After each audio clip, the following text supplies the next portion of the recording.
downstairs in the main hallway, you see a grand piano. And it was the piano of Halim El-Dab. Halim El-Dab was one of the most profound influences in my life. It was from him that I heard the term griot for the first time. And I found myself wanting to write poetry in that tradition. It's a storytelling tradition. It's a history tradition. It's a tradition of people who are trained to tell stories, to keep our story alive. And so we're going to do this poetry for Martin Luther King. I'm going to share these images with you because people really don't know the real Dr. King. And the one thing that I really asked Prester to do was his speech about a time to break silence. That's the one speech that they don't like to talk about. You know, Dr. King has been frozen on the steps of the Lincoln Memorial. And we have to understand that he grew from that moment. So here we go.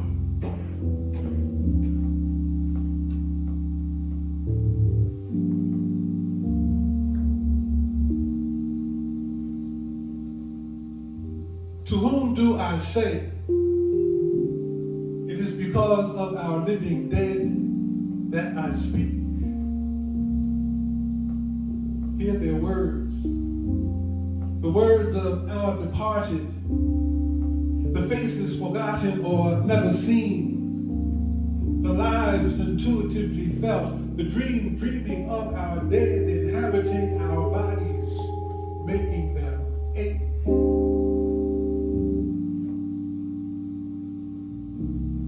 Martin, it began as something deeply felt, a feeling. Nothing the proverbial finger could be placed upon. It surfaced the first time that night a bullet blotted King from our sight. I knew something changed in me then. I remember being unable, unwilling to mouth the Pledge of Allegiance that morning after. The white hollow ring resounding from empty words made me begin to see in a different light. What happened? What happens? How does time change? Time moves forward. Time passes. Like history, it can only pass by us, leaving us weary, leaving us wounded, leaving us wandering in its wake. Visionless. We deny him today. Martin has been riddled inside a national holiday. Our sweet harbor, his clothes are under glass on display. Martin,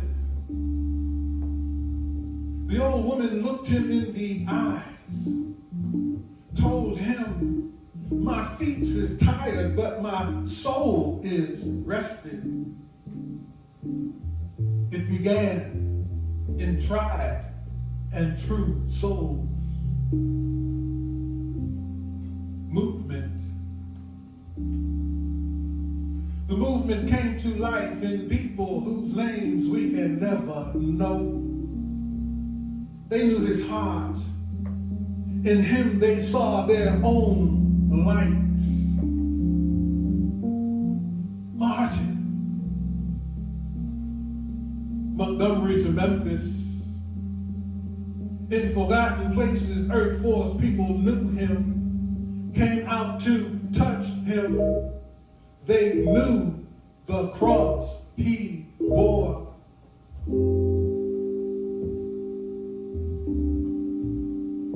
The FBI said prevent the rise of a black messiah. Vietnam. Martin saw into the evil.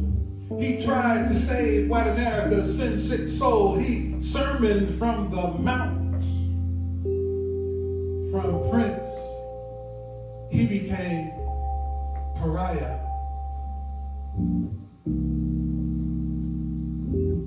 His disciples buckled. Some deserted, some denied him. And the bullets flashed, he was gone. Martin,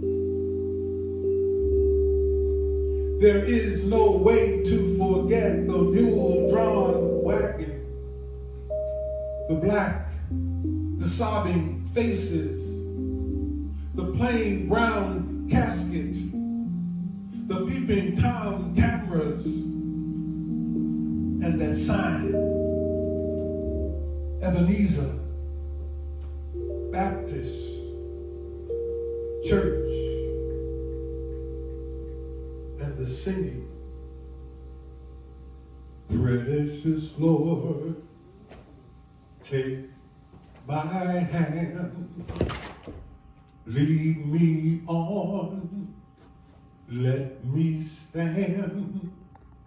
I am tired, I am weak, I am worn. Through the storm, through the night, lead me on to that light. Take my hand, precious Lord, and lead me home. A people laid their drum major for justice to rest that day.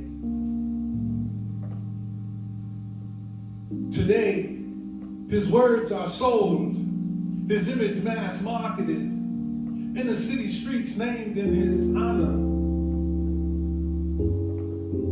But what good are gestures when tears have dried, when the years no longer sigh, when promised land crumbles beneath the believer speaks?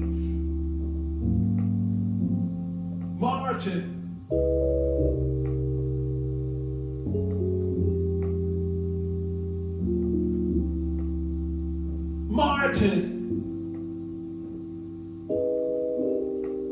what promise? King declared he had been to the mountaintop, said he'd seen the promised land, but what promise did he see? What land? Another video? How many more black lives must go dead? Blue knee on neck of handcuffed George Floyd. No, not bullets shot through Breonna Taylor's door. Armed police always claim they are afraid before they make war. Afraid of what? Afraid of who? To disguise the demons lurking deep inside the private corners of their nights. Fear is the mask they wear. Is their fear real, or is it imagined? Dis-ease or barking dog rage? How many more injustices will it take? Is justice blind,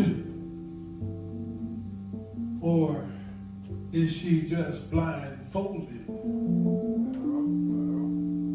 Or is it just the same old stark black truth turned into same old America does not really care.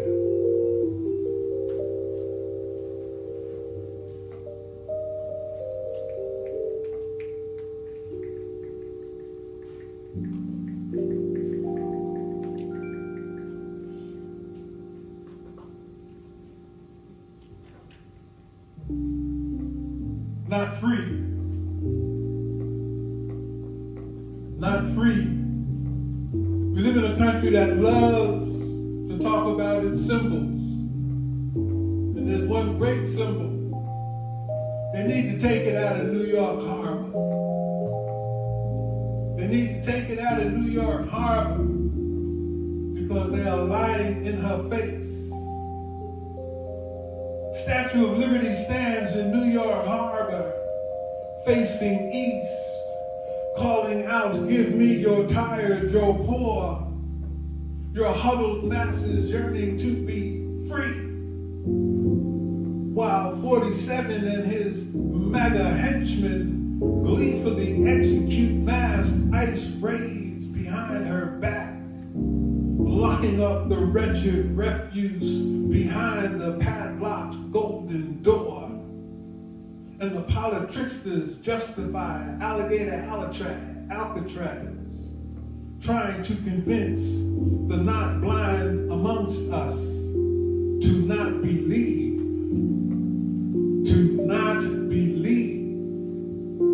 what we clearly see.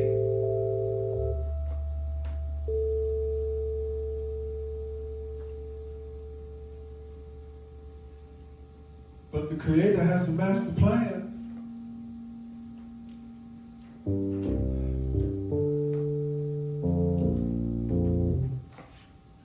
For peace and happiness throughout the land. We're in the third decade of the 21st century. We live in a nation that is in need of spiritual healing.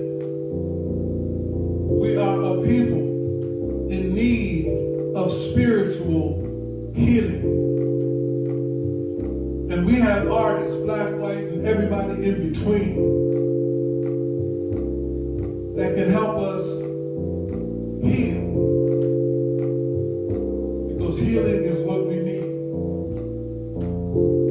This is a song made famous by Pharaoh Sanders and Leon Thomas.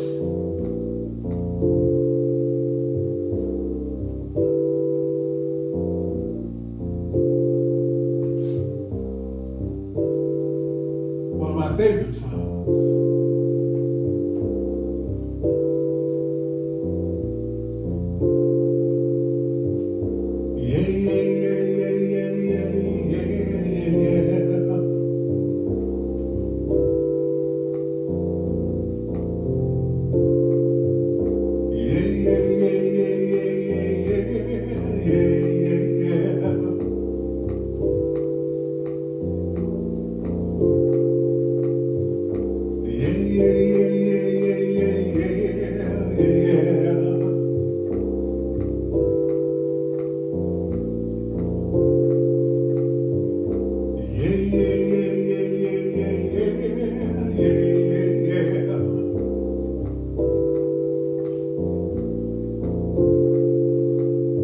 There was a time when peace was on the earth, and joy and happiness did reign, and each man knew his worth. In my heart, how I yearn for that Spirit's return, and I cry as time flies.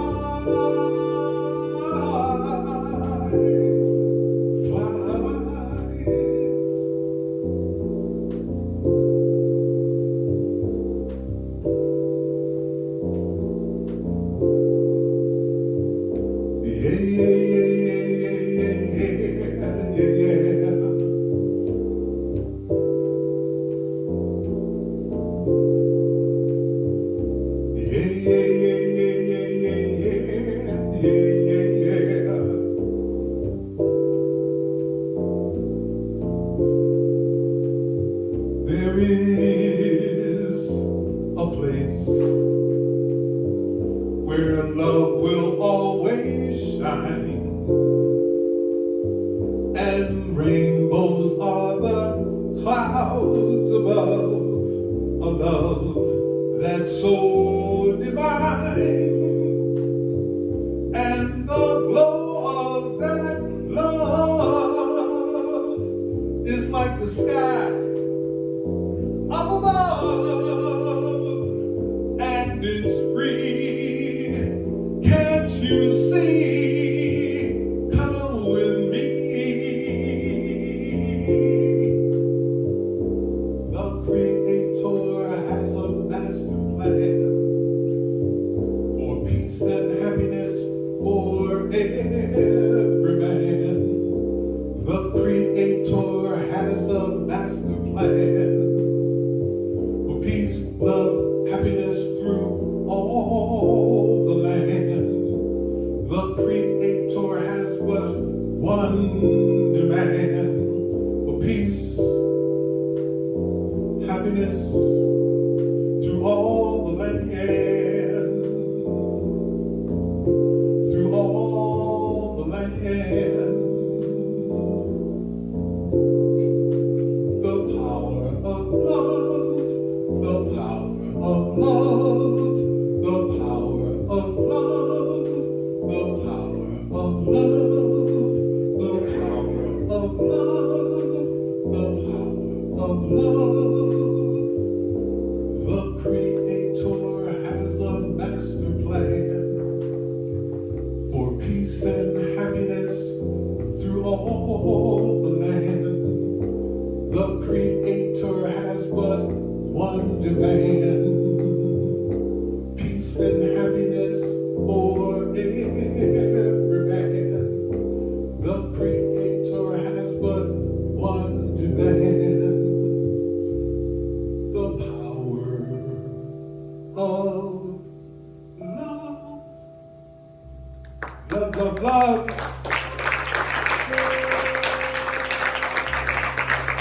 This too will pass.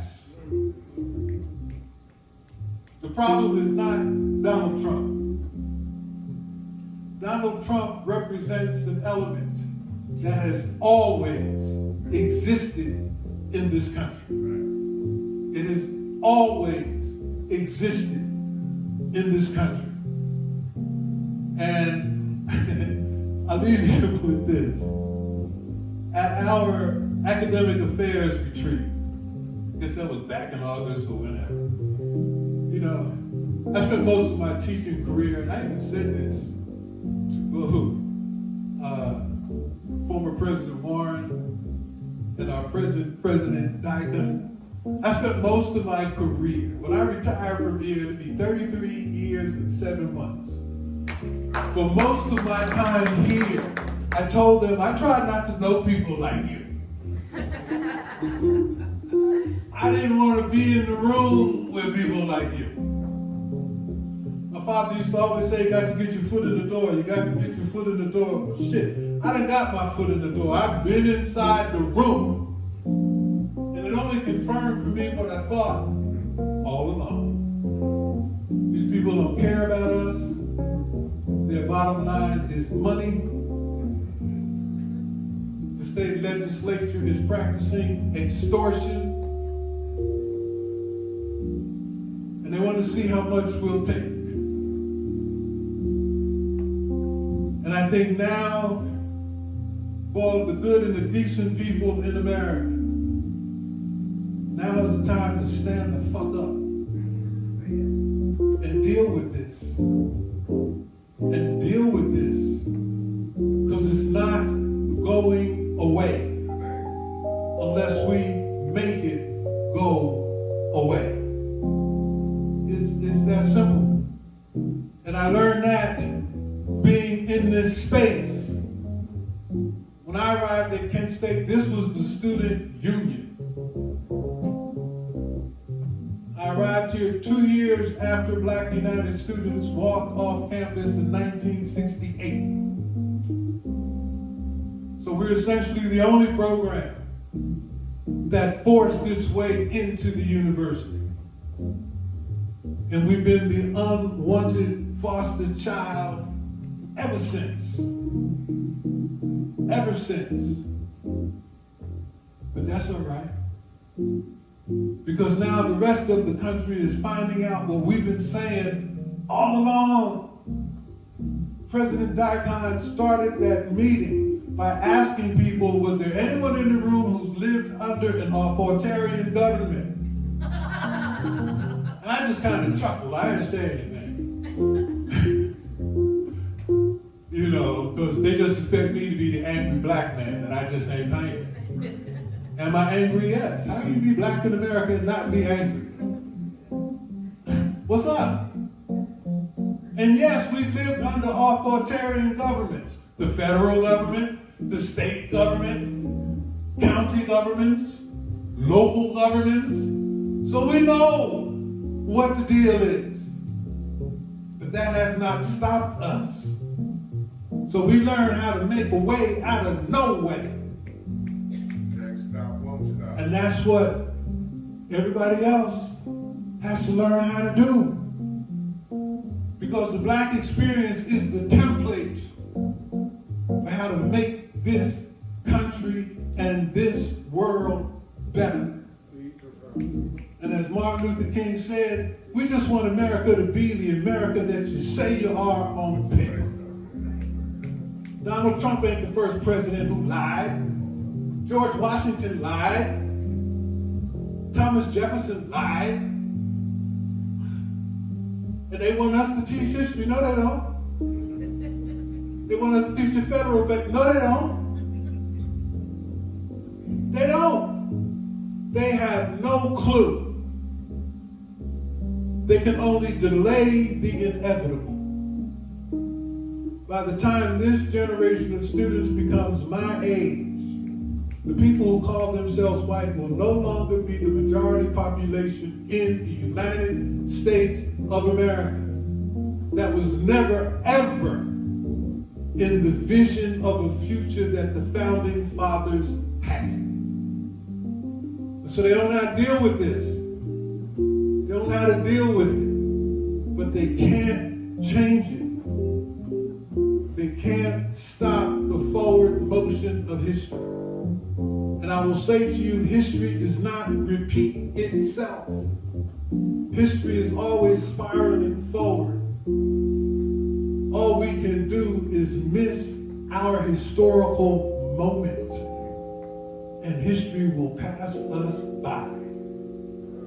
And so when Jerry Serino says Ohio colleges and universities are too woke, we understand who he's going after. Because as black people, we've awakened every damn body. And now when they find themselves being treated the way we've been treated,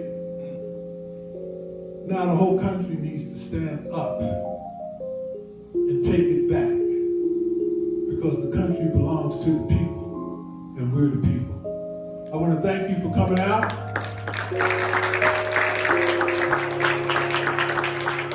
I want to thank you for your support. Because right here in Oskaloosa Hall is where true diversity and inclusion is alive and well. So we can bring up the house lights. Everybody have a safe journey back home. And again, thank you very much. Vince Robinson on keyboard. And again, they're sitting back here. Prester and Bertha Pickett. Come on out here one more time.